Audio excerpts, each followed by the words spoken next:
약속대로 주님이 오셨다라는 제목으로 함께 하나님의 말씀 나누겠습니다. 오늘 말씀의 주제는 하나님이 자기 백성에게 주신 오랜 약속이 예수님을 통해 이루어졌다 하는 것입니다. 우리 다 같이 한번 읽어보겠습니다. 시작. 하나님이 자기 백성에게 주신 오랜 약속이 예수님을 통해 이루어졌다. 예, 옆 사람 축복하겠습니다. 하나님의 약속은 반드시 이루어집니다. 예. 자, 우리가 한 1년 이제 10개월 정도 이제 걸리면서 구약 성경을 다 이렇게 창세기부터 해서 말라기까지 사건별로 연대기별로 살펴보았습니다. 드디어 신약의 문이 열렸습니다. 할렐루야. 그런데 오늘 여러분들 읽어보셨겠지만 제가 짧은 두 구절만 드렸지만 보면 이게 신약 성경 읽으면서 처음부터 뭐가 낳고 이러면서 산부인과도 아니고 또 이게 통독하려고 하니까 힘든 어려움들을 우리가 만나게 됩니다. 자, 그래서 우리가 성경에 대해서 조금 성경이 도대체 우리에게 말씀하는 게 뭔지 전체의 그림을 한번 제가 설명을 드리고 이게 지금 1장 마태복음 1장으로 들어가는 것이 좀 유익하겠다 싶습니다. 성경은 몇 권으로 되어 있습니까? 여러분들은 그림을 보고 이야기하지만 대부분 분들은 한 권으로 되어 있다고 대답을 합니다. 근데 성경은 단권들로 66권으로 이렇게 모여진 성경책이고, 그리고 40명의 저자들이 각기 다른 그 삶 가운데 2000년이 넘는 그 기간 동안에 적혀졌는데 그 주제는 단 한 가지입니다. 바로 구속사라는 것입니다. 역사적인 구속사, 그리고 문학적인 구속사 이렇게 이야기하는데, 역사적인 내용들이 있는 그런 책들과 그 다음에 문학적으로서 시편이나 뭐 잠언 이런 책들 있지만 그것들도 다 구속사로서, 이거 역사와 문학을 빼버리면 뭐만 남아요? 구속사라고 합니다. 구속사라는 것은 바로 하나님의 구원 계획, 그리고 우리를 구원하시는 계획, 이런 뜻입니다. 자, 예수 그리스도에 대한 책인데 구약 성경은 몇 권입니까? 몇 권이죠? 39권. 잘 안 보이세요? 잘 보일 것 같은데. 신약 성경은 몇 권입니까? 27권입니다. 그래서 이 구약이라는 뜻이 무슨 뜻입니까? 오래된 약속, 옛 약속, 이런 뜻입니다. 그 책의 내용은 오실 그리스도에 대해서, 앞으로 메시아가 오실 것이다, 초림에 대해서 이야기하고 있습니다. 그러면 신약 성경은 뭘까요? 무슨 약속? 새로운 약속이고, 무엇에 대해서 이야기하고 있을까요? 예수님이 오셨다, 그리고 다시 오실 것이다, 재림에 대해서 약속하고 있습니다. 예수님이 초림을 해가지고 오셨고, 그리고 그 주님이 십자가에서 우리 죄를 대신해서 돌아가셨고 다시 부활하셔서 천국에 가셨지만 그 주님이 다시 오실 것이다, 그 내용이 바로 신약 성경의 내용이다 하는 것입니다. 자, 성경은 이렇게 두껍고 그리고 방대한 양으로 되어 있지만 나누면 이렇게 간단합니다. 구약, 신약. 그리고 구약은 예수님이 오실 것이다, 신약은 예수님이 다시 오실 것이다, 이 내용이 적혀 있는 것입니다. 자, 그러면 구약 성경을 조금 더 살펴보면 구약은 우리가 뭐라고 하는가 하면 율법이라고 합니다. 자, 율법이라는 것은 법을 지켜야 한다 하는 것입니다. 그런데 로마서 3장 20절에 보니까 우리 한번 읽어보겠습니다. 시작. 그러므로 율법의 행위로 그의 앞에 의롭다 하심을 얻을 육체가 없나니 율법으로는 죄를 깨달음이니라. 구약의 목적은 뭐냐 하면 바로 율법인데, 이스라엘 백성들에게 너희가 이렇게 살아라 하고 하나님이 법을 주셨는데 이스라엘 백성들이 살았어요? 못 살았어요? 못 살았어요. 왜냐하면 그들이 아무리 노력해도 안 되는 거예요. 여러분, 학교도 마찬가지인 것 같아요. 처음에 계약을 하면 학생들이 뭐 30명, 40명 이렇게 쭉 오잖아요. 그럼 다 비슷비슷해 보여요. 근데 나중에 이제 연말에 가서 이제 기말 시험을 치면, 시험을 쳐보면 이제 1등부터 40등까지 쫙 이렇게 점수가 나오지 않습니까? 그리고 순위가 딱 매겨져요. 근데 거기에서 한 명도 율법에서 의롭다 하심을 받은 사람이 없다는 것입니다. 그래서 영적으로 무능함을 깨닫게 하는 것이 이 성경의 목적이고 바로 이 구약 성경을 리트머스 시험지처럼 우리를 갖다 딱 넣어보니까 이게 죄인이구나 하는 것이 나오는 것입니다. 자, 로마서 23장에는 뭐라고 하는가 한번 보겠습니다. 시작. 모든 사람이 죄를 범하였음에 하나님의 영광에 이르지 못하더니 그리스도 예수 안에 있는 속량으로 말미암아 하나님의 은혜로 값없이 의롭다 하심을 얻은 자 되었느니라. 네, 그래서 모든 사람이 죄를 범했고 그리고 이제는 이 율법으로는 구원받을 수 없고 뭐가 필요하다고요? 예수 그리스도 안에서 속량, 예수님이 우리 죄를 대신해서 죽으시고 그리고 그 죄값을 갚아주셔야지 그게 속량입니다.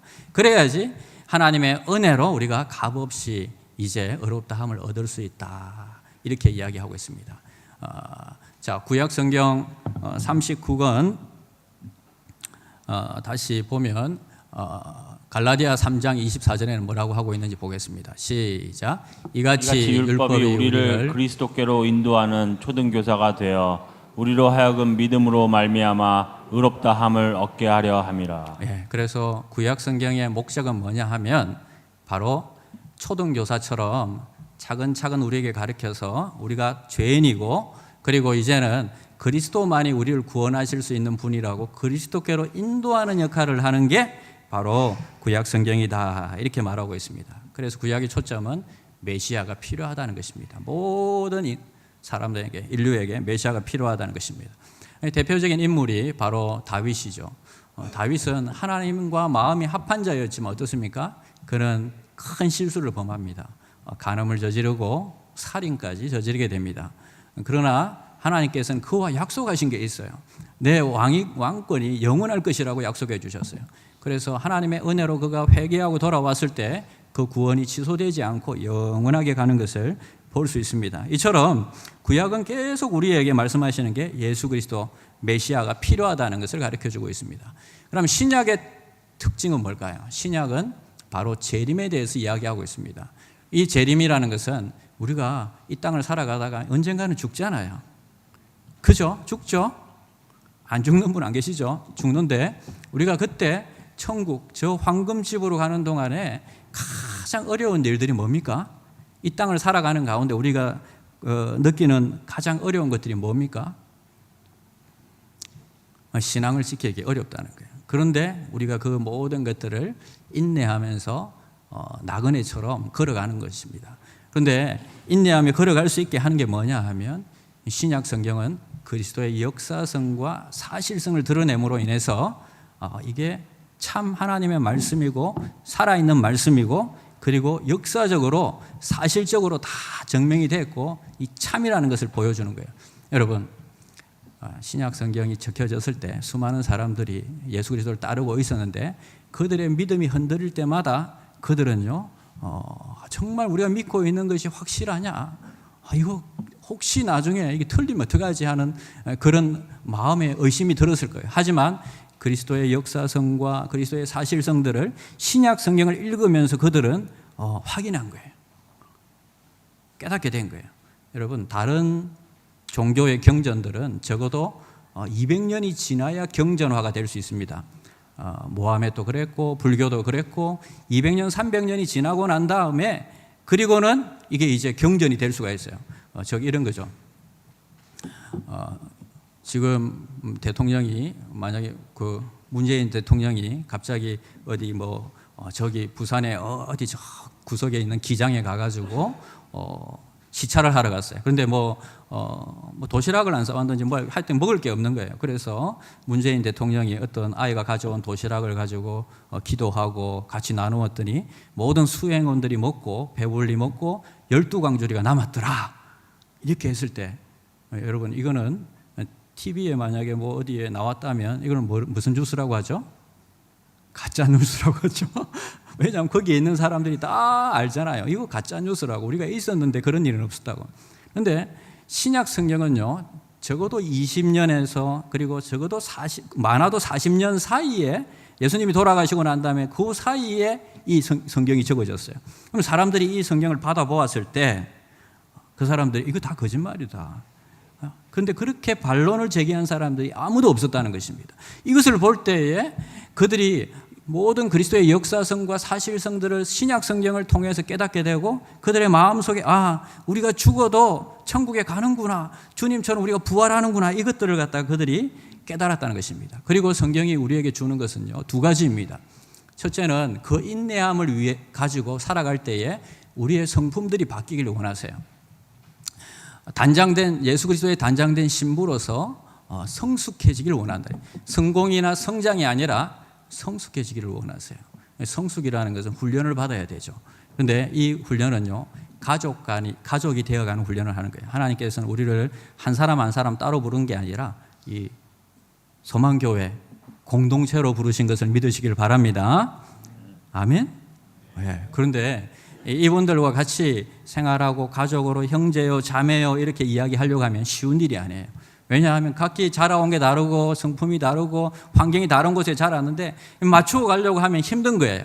그런데 이것을 갖다가 맞추어 가게 하는 게 뭐냐 하면 여러분들이 지금 모이고 있는 구역이에요. 작은 구역들. 그래서 그 구역들 가운데 여러분들이 모여가지고 하면 어떤 사람은 튀고 어떤 사람은 이쪽으로 튀고 막 힘들어요. 이야기 들으려고 하면 막 중간에 끼어들고 막 힘들어요. 나는 좀 은혜로운 얘기를 나누고 싶은데 어떤 사람은요 막 자기 그 직장 얘기하고 사업 얘기해요. 근데 여러분, 하나님께서는 그 안에서 우리가요 가족이라는 것을 확인하기를 원하세요. 그러면서 우리가 공동체이고 서로 성숙하기를 원하세요. 힘들고 어려운 사람이지만 함께 있으면서 그들을 갖다 받아들이고 내가 참아주고 그들을 인정해주고 높여주고 기도해주고 이러면서 가족이 되기를 원하시는 거예요. 그러면 여러분 어떻게 해야 될까요? 약한 자, 이제 막 교회 처음 온 사람, 신앙이 없는 사람들에게 맞춰줘요. 그래서 여러분들이 구역 예배를 드릴 때에 홀리한 얘기, 오늘 목사님의 그 구속사적인 설교가 어떻고 저떻고 이러면요, 교회 처음 온 사람들 이게 무슨 얘기인지 하나도 몰라요. 그냥 여러분들이 살아온 얘기, 그냥 회사에서 새로 오신 분이 요즘 경기가 안 좋죠 하면서 이야기하면 그렇다고 박수 쳐주고 그냥 사업 얘기를 해도 아이고 정말 좋다고 이야기해주고 들어주고 이런 분위기가 돼야 되는 거예요. 왜냐하면 어린아이가 한 명 태어나면 모든 가족들이 어린아이에게 맞춰주잖아요. 그것처럼 우리 구역에서 모일 때는요, 가장 신앙이 어린 사람들이 무슨 말을 하든지 들어주고 그리고 세상적인 얘기를 해도 들어주고 같이 위해서 기도해주고 이런 분위기를 갖다가 만들어가야 돼요. 그것을 통해서 우리가 더욱더 온전한 신앙으로 성숙해지는 것입니다. 단장된 신부로 하나님 앞에서 준비되어 가는 것입니다. 이게 우리의 성품들이 개발되는데 이것은 훈련을 통해서 되는 것이고 구역 안에서 공동체 안에서 되는 것이지 절대 그냥 한번 와가지고 예배드리고 가는 사람들한테는 그런 훈련 기회가 주어지지 않죠. 두 번째는요, 성경의 계시록에 보니까 6장 11절에 그 수가 차기까지 합니다. 그 수가 14만 4천이에요. 네, 이것을 신천지는 우리가 이제 14만 4천이 다 차면 이제 주님이 오신다 이렇게 잘못 가르치고 있어요. 14만 4천이라는 것은 그런 뜻이 아니에요. 12지파와 12사도를 곱해가지고 144에다가 거기다가 천이라는 것을 갖다가 붙인 거예요. 천은 많다는 뜻입니다.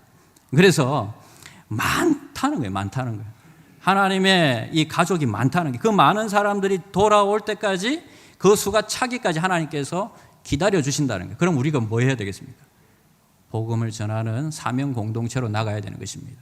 그래서 우리는 어떻게 하든지 성숙을 지향하는 성숙한 훈련 공동체로 나가야 되고 그리고 사명 공동체로 복음을 전하는 공동체로 나가야 되는 것이 우리의 사명이다. 그래서 우리 교가에도 그렇게 적어놨죠. 사명 공동체 이러면서 있죠. 한 번도 불러보진 않았는데. 자, 그러면 이 정도 해놓고요. 자, 이렇게 해서 신약과 구약의 내용이 이렇다면 그러면 우리가 지금까지 구약 성경을 살펴봤습니다. 그러면서 이제 신약 성경으로 넘어오면서 제일 먼저 만나게 되는 게 바로 복음서입니다. 복음서는 몇 권입니까? 예? 복음서는 몇 권입니까? 4권입니다. 자, 뭐죠? 마태, 마가, 누가, 요한 이렇게 4권입니다. 그런데 여러분들이 성경을 이제 읽으면서 그럼 이제 목사님이 신약을 설교를 시작했으니까 신약 성경을 읽어야겠다 하고 펴보니까 복음서가 양이 많은 거예요. 그래서 마태, 마가, 누가, 요한을 읽는데 다 똑같은 얘기들이 또 막 반복이 돼요. 그럼 막 짜증이 나서 여러분들이 성경을 덮을 수가 있습니다. 그러나 여러분, 성경을 처음 읽는 분들은요, 이렇게 읽으시면 돼요. 마태복음을 읽고 바로 사도행전으로 넘어가시면 돼요. 복음서가 이 4권이기 때문에 처음에는 마태복음을 읽고 사도행전으로 읽고 그 다음에 그 뒤에 이제 서신서들로 넘어가면 돼요. 그 다음에 한 번 더 읽을 때는 마가복음을 읽고 사도행전을 읽고 이렇게 가고, 그 다음에는 누가복음을 읽고 사도행전을 읽고 이렇게 가면, 사독을 할 때에는 우리가 성경을 이제 복음서를 다 읽게 되는 거예요. 이렇게 쉽게 읽을 수 있는 방법이 있습니다. 그렇다면 복음서가 이렇게 4권으로 되어 있는데 이 4권 가운데서 그러면 왜 마태복음이 제일 앞에 나왔을까요? 그 왜 마태복음이 제일 앞에 나왔을까요? 제일 먼저 적혔기 때문에? 아닙니다. 마태복음보다 마가복음이 훨씬 먼저 적혔기 때문에 마가복음이 먼저 나와야 돼요. 근데 읽어보면 마가복음이 제일 앞에 나올 수가 없는 이유들을 여러분이 발견하게 돼요. 왜냐하면 말라기가 끝나고 난 다음에 이제 다음 책을 우리가 읽잖아요. 근데 마가복음을 읽으면 굉장히 어색해요. 생뚱맞아요.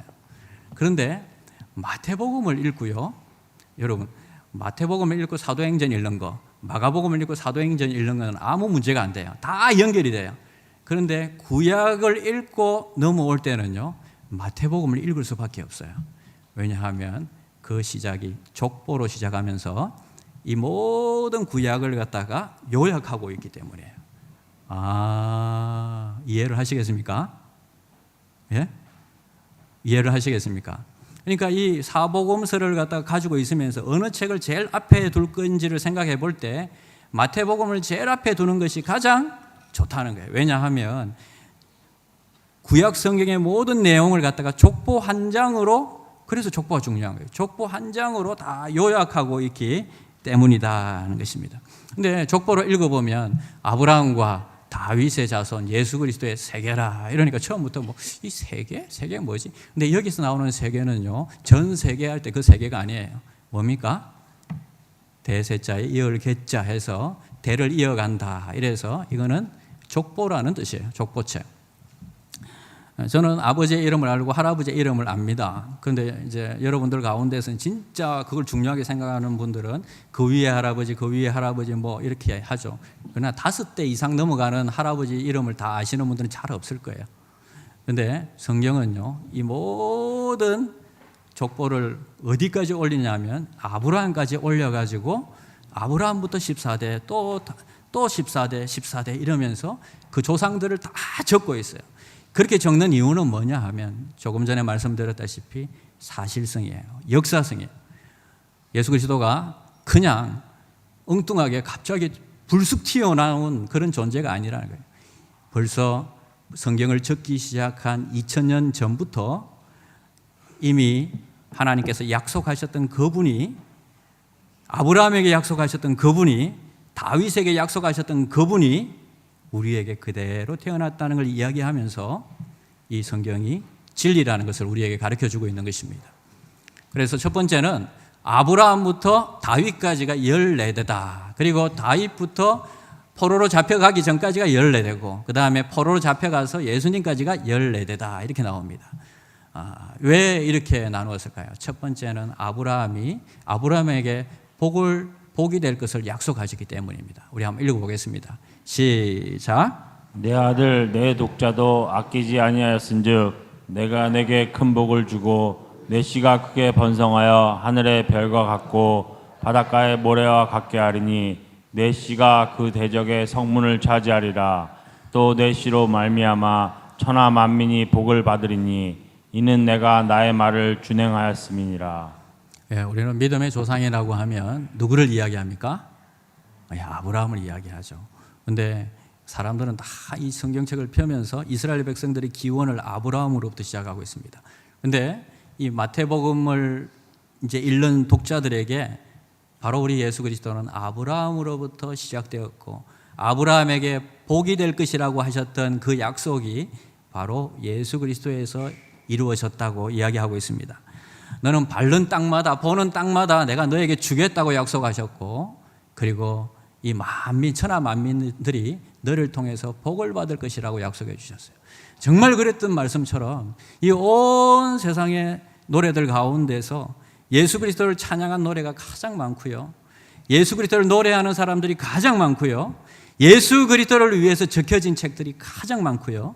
세상 가운데서 가장 많이 읽혀진 책은 성경책이라는 것입니다. 그래서 이 온 천하 만민이 예수 그리스도를 통해서 복을 받을 것이라는 약속이 바로 예수 그리스도를 통해서 이루어지는 것을 볼 수 있습니다. 자, 두 번째는 다윗으로부터 14대라고 이야기합니다. 왜 다윗을 지정했을까요? 한번 읽어보겠습니다. 시작.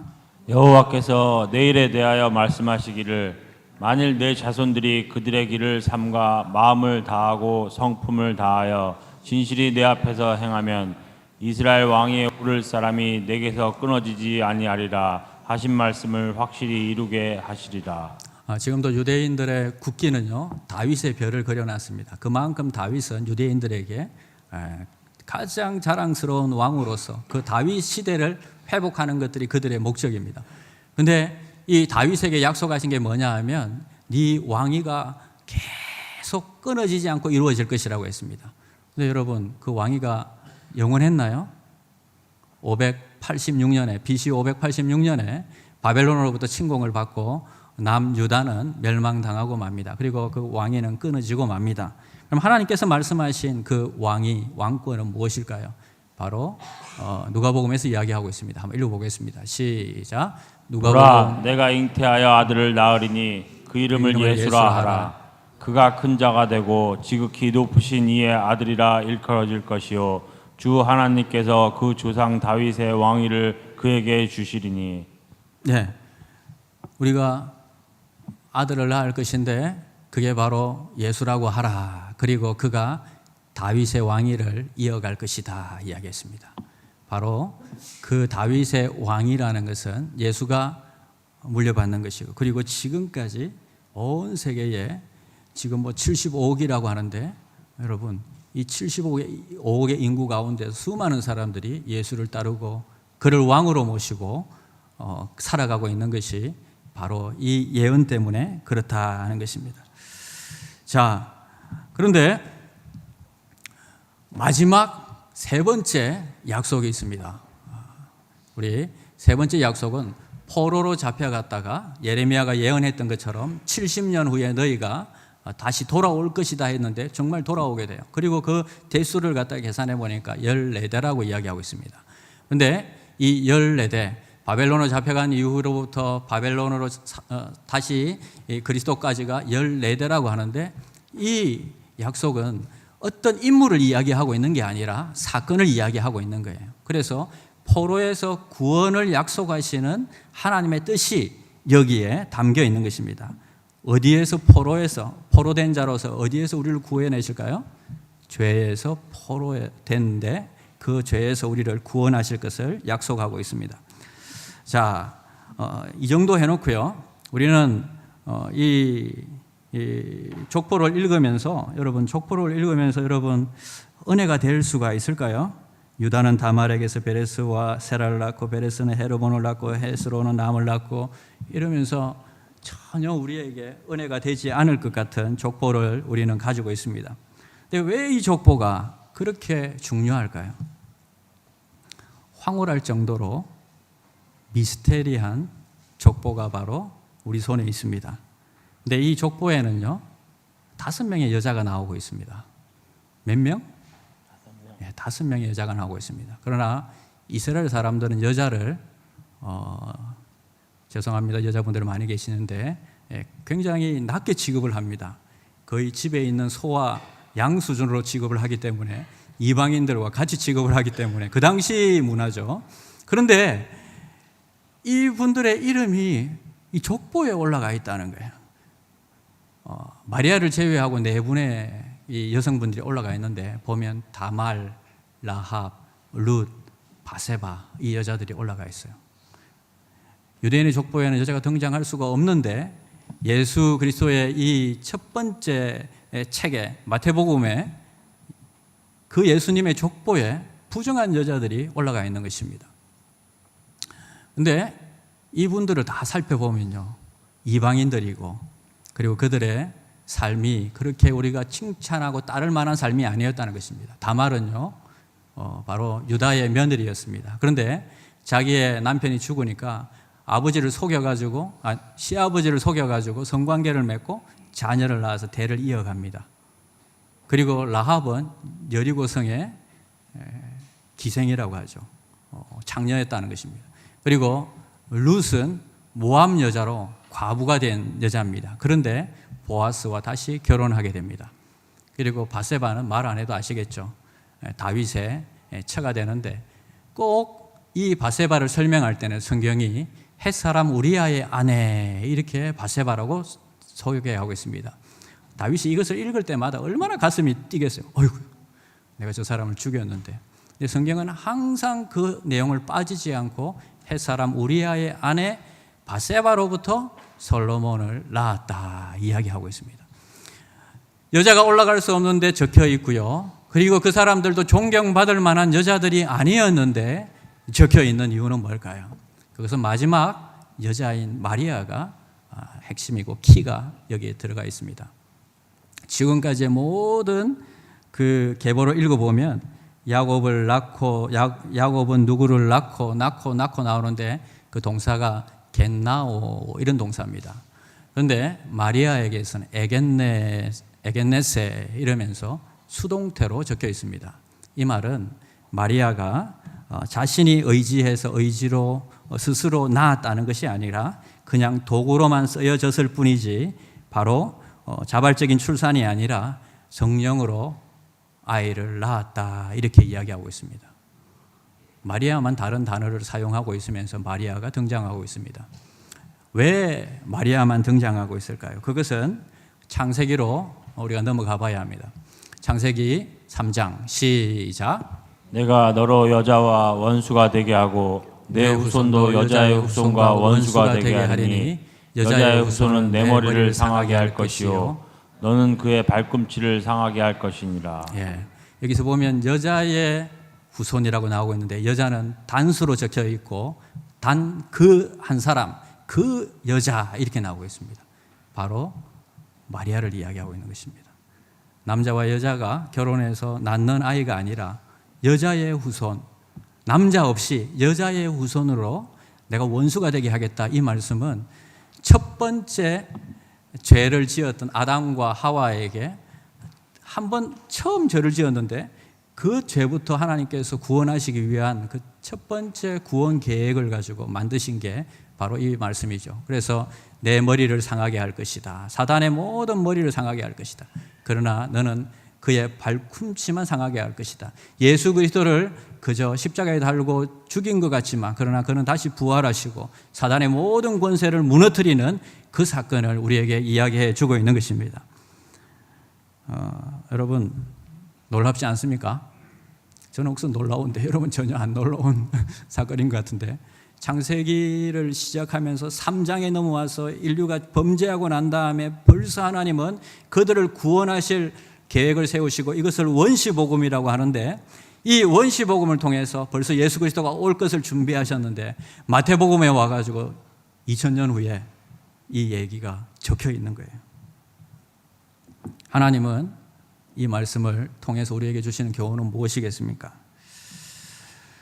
2000년 전에 아브라함과 1000년 전에 다윗을 거쳐서 예수 그리스도가 오면서 역사는 영으로 다시 세팅이 됩니다. 이제 새로운 역사가 0부터 1, 2, 3, 4 올라가기 시작합니다. 서기 1세기가 되었을 때 예수를 따르는 수많은 사람들이 생겨나게 됩니다. 그러나 그들에게는요, 엄청난 우상을 섬기는 로마의 압박이라는 이 두려움 앞에 그들은 서야만 했습니다. 그들은 자신들의 신앙을 지켜야 하는지 아니면 다시 그들이 예전에 믿고 있던 그 우상으로 돌아가야 되는지 고민하고 있었을 때 그들의 손에 한 권의 책이 주어지는데 바로 마태복음입니다. 그러면서 그들은 그 책을 읽을 때 바로 아브라함과 다윗의 자손 예수 그리스도의 세계라. 그리고 읽어 나갈 때에 다말도 나오고 룻도 나오고 라합도 나오고 바세바도 나오는 것을 보면서 예수 그리스도의 족보 안에 이런 분들도 들어가셨구나. 유대인이나 헬라인이나 의인이나 죄인의 구분 없이 다 들어가셨구나. 우리가 지금 믿고 있는 것이 틀리지 않았구나. 예수를 믿음으로 구원을 받는 거구나. 그들은 고난 앞에 선 것이 아니라 그 한 권의 책 앞에서 그들은 예수 앞에 서 있다는 것을 발견하게 됩니다. 이 세상 속한 인간으로서 살아가면서 잠시 이 땅을 살아가지만 죽음을 그들이 맞이할 때에, 어쩌면 순교하기 위해서 죽음을 맞이할 때에 그들은 그 순교 앞에 맞서는 것이 아니라, 서 있는 것이 아니라 곧 그들이 예수 앞에 설 것을 그들은 알고 있었던 것입니다. 모든 약속들이 2000년 전부터 이루어졌던 그 모든 약속들이 하나도 틀림없이 다 이루어진 것을 보면서, 하나님께서 예수 그리스도를 보내주신 것을 보면서 그들은 마지막 한 가지의 약속, 주님이 다시 오실 것이라는, 재림하실 것이라는 약속을 믿고 그들은 형장의 이슬로 사라질지라도 그들의 믿음을 버리지 않았던 것입니다. 여러분, 족보는 끝나지 않았습니다. 우리 한번 읽어보겠습니다. 시작. 이것들을 증언하시니가 이르시되 내가 진실로 속히 오리라 하시거늘 아멘. 주 예수여 오시옵소서. 주 예수의 은혜가 모든 자들에게 있을지어다. 아멘. 여러분, 족보는 끝나지 않았습니다. 주님께서는 생명책이라는 것을 적으셨고 그 생명책 안에 당신의 이름이 있는지 한번 제가 질문하기를 원합니다. 그 수많은 사람들의 명단 가운데 라합도 있었고 롯도 있었고 제 가운데 있었던 그 여인들도 다 있었습니다.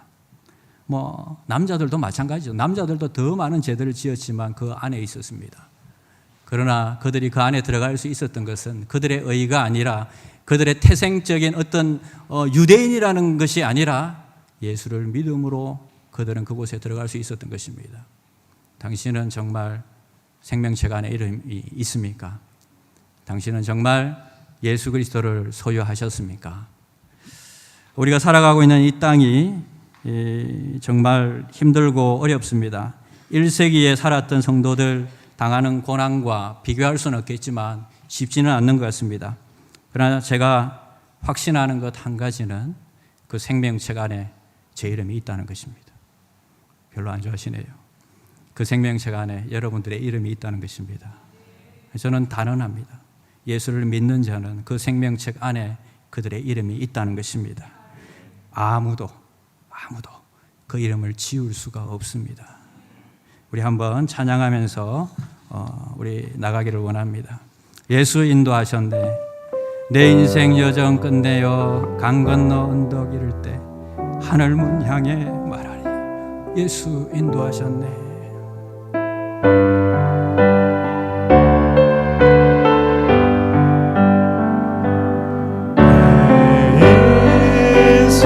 여정 끝내어 강 건너 언덕 이를 때 하늘문 향해 말하리. 예수 인도하셨네. 예수 인도하셨네. 매일 발걸음마다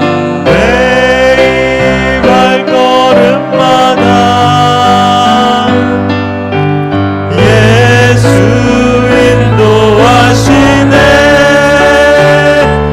나의 무거운 죄 짐을 모두 벗고 하는 말. 예수 인도하셨네. 이 가시밭길 인생을 가시밭길 인생을 허덕이면서 갈 때에 허덕이면서 갈 때에 시험과 환난 많으나 시험과 환난 많으나 예수 인도하셨네. 예수 인도하셨네. 매일 발걸음마다 예수 인도하시네. 예수 인도하시네. 나의 무거운 죄짐을 모두 벗고